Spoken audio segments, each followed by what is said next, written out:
ಮೋನಿಕಾನ ಎಲ್ಲರೂ ಸೇರಿಬಿಟ್ಟು ಫಂಕ್ಷನಿಂದ ಆಚೆ ಕಳಿಸ್ತಾರೆ.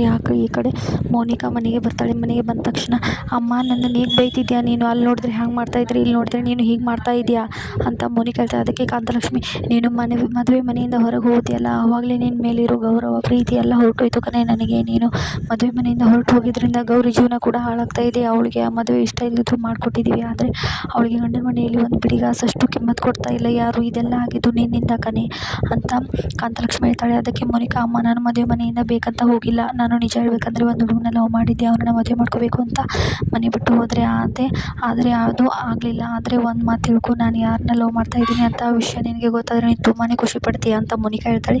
ನೀನು ಯಾರನ್ನಾದರೂ ಇಷ್ಟಪಡು, ನೀನು ಇಷ್ಟಪಡೋ ಅಂತ ಹೇಳಿದ್ರೆ ನಾನೇಕೆ ಖುಷಿ ಪಡ್ತೀನಿ, ಅದು ಈ ಜನ್ಮದಲ್ಲಿ ಸಾಧ್ಯ ಇಲ್ಲ. ನಾನೇನು ಸಹವಾಸನೇ ಮಾಡಲ್ಲ, ಸುಮ್ಮನೆ ಇರಬೇಕಂತ ನಿನ್ನ ಮನೇಲಿ ಇಟ್ಕೊಂಡಿದ್ದೀವಿ ಅಷ್ಟೇ ಅಂತ ಕಾಂತಲಕ್ಷ್ಮಿ ಹೇಳ್ತಾಳೆ. ಈ ಕಡೆ ಮೋನಿಕಾ ಅನಿಕೇತ್ಗೆ ಕಾಲ್ ಮಾಡ್ತಾಳೆ. ಅನಿಕೇತ್, ಎಲ್ಲೂ ನನ್ನ ಬೈದ್ಬಿಟ್ಟು ಹೊರಗೆ ಹಾಕಬೇಕಾದ್ರೆ ನೀನು ಯಾಕೆ ನಾನು ಮೋನಿಕಾನ ಲವ್ ಮಾಡ್ತಾ ಇದ್ದೀನಿ, ಅವಳನ್ನ ಮದುವೆ ಮಾಡ್ಕೋತಿದ್ದೀನಿ ಅಂತ ನೀನು ಯಾಕೆ ಹೇಳಲಿಲ್ಲ, ನೀನೇ ನನಗೆ ಹೀಗೆ ಮಾಡಿದೆ, ಇನ್ನು ಯಾರು ನಾನು ಇದು ಮಾಡ್ತಾರೆ, ನೀನು ಸಲುವಾಗಿ ನಾನು ಮದುವೆ ಮನೆಯಿಂದ ಓಡಿ ಬಂದಿದ್ದೀನಿ, ಇಷ್ಟೆಲ್ಲ ನಾಟಕ ಮಾಡಿದ್ದೀನಿ, ಇನ್ನೂ ನಾಟಕ ಮುಂದುವರಿಸ್ತಾನೆ ಇದ್ದೀನಿ, ಆದರೆ ನೀನು ನನ್ನ ಮದುವೆ ಮಾಡ್ಕೊಳ್ತೀನಿ ಅಂತ ಒಂದು ಮಾತು ಕೂಡ ಹೇಳಿಲ್ಲ. ಹಾಗೆ ಹೇಳಿದ್ರೆ ನನಗೆ ಎಷ್ಟು ಖುಷಿ ಆಗ್ತಿತ್ತು ಗೊತ್ತಾ ಅಂತ ಮೋನಿಕಾ ಹೇಳ್ತಾಳೆ.